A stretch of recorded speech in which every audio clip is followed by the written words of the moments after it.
Você já parou para pensar no poder que o seu sorriso tem? Ele não é só sobre dente, ele é sobre identidade, autoestima e presença. O seu sorriso é o primeiro olá. É ele que chega primeiro que a sua voz.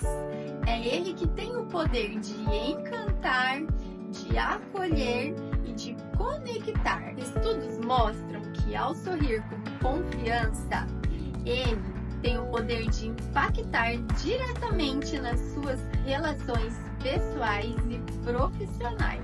Mas muita gente ainda tem vergonha de sorrir por insegurança, por desconforto e até mesmo por dor. Na nossa clínica, não cuidamos somente de dente.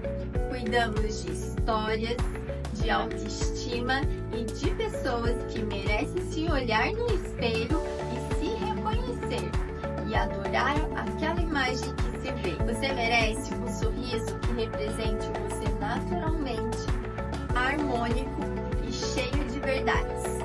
Venha viver essa transformação com a gente.